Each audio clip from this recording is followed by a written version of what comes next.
Good afternoon. My name is Jordan Levisor, and today we're going to be discussing virtual service learning opportunities. Let's jump right in. So what is it? Virtual service learning opportunity is similar to any other service learning opportunity. The difference is you can do it from anywhere. You can do it from work, you can do it from school, you can do it on vacation if you even want to. It's accessible to almost everyone. So who can take part? You can have elderly, you can have students, you can have young adults. Sometimes you can even have children depending on the opportunity. And how is it beneficial? You are offering your services and offering some encouragement, some compassion depending on the opportunity to anyone from anywhere at any time. So I chose 3 today to discuss, 3 that are important to myself, and let's get started. So the first one I did is cards for hospitalized kids. It seems pretty straightforward, but there's a little bit to it.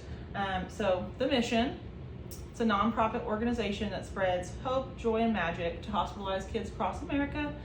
It allows for uplifting spirits and some smiles and some times when things are a little bit tough. There are general cards that they do throughout the year. There's also an option for official holidays, things like that. You can specialize the cards that you try to participate with. Children in all 50 states are eligible to benefit from this. Each card is unique and is kind of set up so that no matter what each child is going through, they feel special in their own way. This type of service is important because parents that are in that situation, they're going through a lot. They don't have the means mentally to be there for their child, be there for their other family, be there for their job, be there for everything. It takes a toll on them, so it is important to do things like this so that it takes a little bit of stress off of those families. They're able to have their kids' day brightened a little bit, and they don't have to add that additional stress in there, because honestly, if your kid receives that, they're feeling good about it as well. That brightens their day as well, to know that someone took the time out of their schedule to send their child a card. This option is actually widely accessible to just about anyone. You can actually just visit the site, Cards for Hospitalized Kids. If you're interested in getting involved, Cards for Hospitalized Kids. It lets you choose if you want to do a general card or if you want to do one of the holiday cards. It gives you an option. It also gives you ideas on what to write in there and how to address the card properly, because you don't know who it's going to. You want to make sure it's good for whoever gets it. It also gives you the option to receive a thank you note as a confirmation that your card was received, processed, and sent. You do receive that shortly after it is sent out. This is absolutely one that I personally plan to get involved with. Once the semester is over, I do plan to sit down, write out a few, get them sent out. I think I'm going to do some general ones. I'll do some holiday ones. Obviously, we have some holidays coming up, middle and end of the year. It's a great time to do it. I also think that this is important because I have a son of my own. He's got some minimal disabilities that we are navigating right now. And I know that if I was in the position of these other parents whose children are going through a lot tougher of a circumstance, that I would feel beyond grateful to receive cards like these things to let me know that there are people out there that are rooting for us and that we can get through it. So, move on to the second one. It is Love for Our Elders. So, first we had some children. This one is kind of based on the elderly population. So their mission is to alleviate social isolation. It's among older adults, and it's through handwritten letters and intergenerational connections. So their whole story is actually a cute one. An individual named Jacob is where it started, and his line is that we started because of a loving grandpa. So started because of his grandpa who passed away, didn't feel as connected to him. Once that had happened, obviously he wanted others to feel connected. Some of them don't have time with their loved ones. Some of them don't talk to them, don't see them, things like that. So this is a crucial program that is out there. It's available for everyone. If If others are wanting to get involved, there are easy ways for this as well. This is also, if you go to loveforourElders.com, there's a tab on there, and it will go over, basically, if you want to write a letter, you tap write a letter. There's several different tabs, frequently asked questions, stories, galleries, things like that. Just tap the write a letter tab, and it will break it down for you, similar to the cards for kids.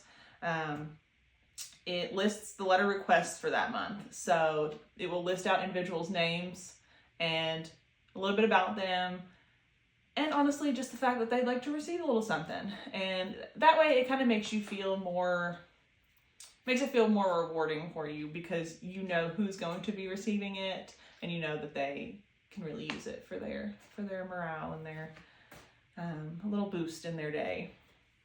So it is kind of similar to cards for hospitalized kids. It gives you things that are unacceptable to place in the letters, and some ideas of things that would be a good idea to place in the letters.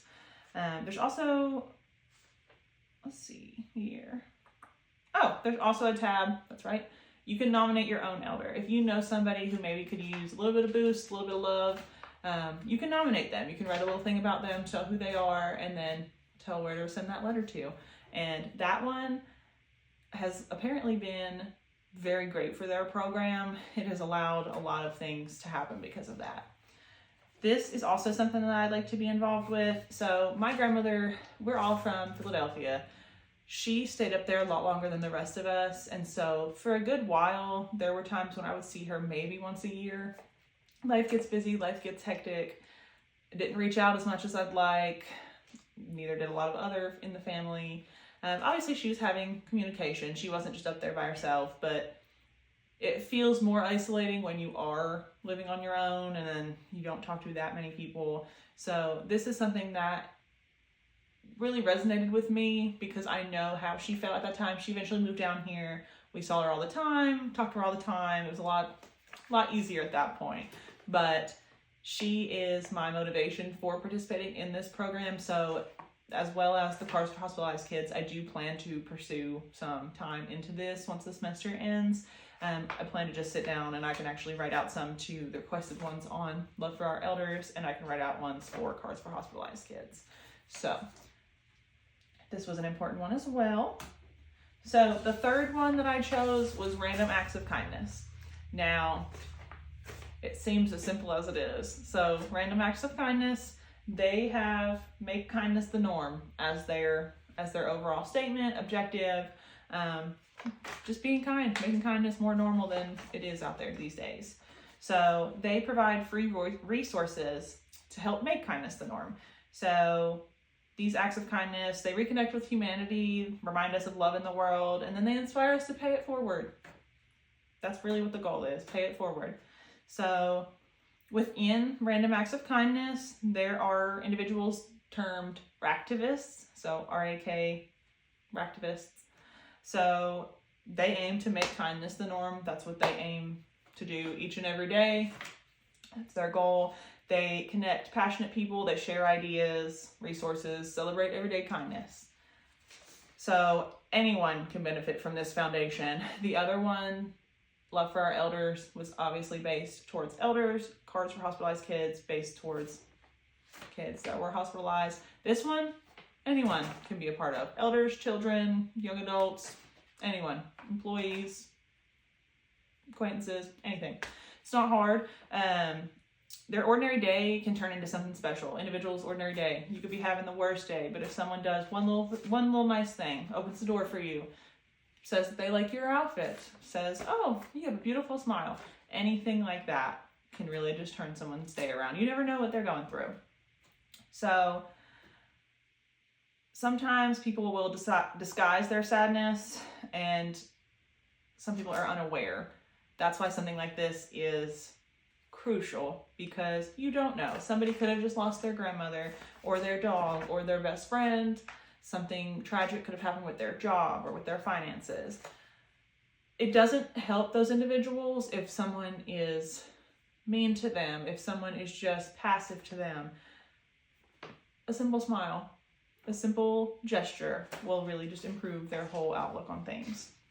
So this one is a little bit different. So if you want to get involved, it doesn't take much. You don't have to go to a website. You don't have to send anything in. You don't have to write anything down. You just have to show some kindness. You just got to do some simple things. Hold the door for somebody. Give someone a smile. Get someone lunch. You don't have to, but you could. Nice gesture. There's also on the site, if you look, this is their logo here, making kindness the norm. On their website, if you do choose to go, there's an option for you to become a activist. So with this, you are actually given resources. Activities is what they like to call it as well. They're added monthly. So it's little breakdowns. I looked at it myself. There was about 10 or 12 on there already for this month of things that you can print out, and you can have yourself participate. You can have people within your workplace, within your school group. You can have anybody participate with it. Some of them were very cute ideas. And honestly, I wouldn't have thought about it if I didn't see it on their website. So this is something that I would absolutely look to pursue, and I hope that I'm actually actively pursuing it each and every day. I'm hoping that I'm doing something out there to brighten someone's day. In my field of work, it's very easy to do it. They could be coming in, a lot of times they're coming in not having a great day. They're there because some bad things are happening. A simple smile helps, some little jokes help here and there. Just talking with them, being somebody for them to talk to. A lot of times people will come in and their loved one has passed away, their significant other, spouse has passed away. They're there for something very tough. So a simple smile really just brightens their whole mood, brightens their mood about the situation. My resting face, as people like to call it, nicknames and things like that, it's not always pleasant. So I will say something that I'm working on is smiling more and just having like a resting, approachable face. A lot of times people think that I am upset because my resting face is unpleasant. So I am working on that. But yeah, this one is very easy. Do your part, make kindness the norm. It's not too bad, not too bad of a thing. So in conclusion, what led me to choosing these opportunities? I always feel I have a soft spot for children and for the elderly as a whole. My son has opened my eyes to a lot of things. He received a diagnosis recently that was tough for me, but there is support systems out there for everything. And thankfully it wasn't as tough because I kind of felt like it was coming. So that has been tough. But I knew that there are plenty of children in a lot worse of situations. So that's what led me to the Cars for Hospitalized Kids, because I was in the hospital when I was a kid as well. I was there only for a couple of weeks, thankfully. But people came around with stuffed animals and would give them out a couple times in that 2-week span, which I thought was a great idea. I thought it was great, uplifting. The other kids in my unit, they all loved them. Everybody's so excited. And that's one thing that I'll remember for the rest of my life. And as far as the elders, I chose that one because it relates back to my grandmother, as I said. So I have personal connections with both of those. That's why I kind of chose to research both of those options. The random acts of kindness, that one just seemed like it needed to be expressed. It's not hard to do your part in that. It's not hard to be a activist. I chose that one because I'm working on being better about doing grander gestures, I should say, not just the smiling, things like that. I did make these bags for the homeless last year. Had some food, snacks, warm weather gear, had some hygiene products in there. I am working towards doing that on a bigger scale this year, but I did do about 25 bags last year, and it was great. It was great. You could tell that the individuals were appreciative. It was great. So these opportunities do connect with the course as we've been learning this semester. 2 big things stuck out to me, and that's civic engagement and ethics. And then within ethics, I chose the Kantian theory. I don't think I pronounced that right, but civic engagement. So we'll go over that one first. Basically, If you want to be a member of a country or a community, one must be an active participant. That's really just the idea of that. So if you want to be an active member of society and you want to be a participating service learner, you can do it. You can be an active participant. You just have to choose to put in the time or put in a little bit of effort to do so. Another thing that it stated, it becomes your responsibility to step up and become involved. So again, simple as opening the door for somebody, buying somebody lunch, writing somebody a letter, or handwriting a special card for someone that needs it. It doesn't take a whole lot, but it could change somebody's day. It can change somebody's life, depending on what the situation is. So there is a statement on here saying, although you may feel powerless, buy into the myth that one person cannot affect change or have cynicism toward political system, civic engagement adheres to the common good, and social and political involvement led to social connectedness through which we become active participants in shaping our world. You know, that sounded like a mouthful. Basically, shaping our world, shaping somebody's life, participating in civic engagement can change somebody's outlook completely. The other term that connects with our course material is ethics. Ethics, simply put, is a term aligned with morals and values, but it implies action, a determination of the way in which we choose to live our lives. So again, similar to civic engagement, you're choosing to do this. You're choosing to step out of your comfort zone, write a letter, make up an activity, participate. You're choosing to make someone's life better. And then the theory that I chose to go with ethics, it kind of goes along with ethics. It reflects the position of Immanuel Kant that proposes people will do what ought to be done based on respect for other humans.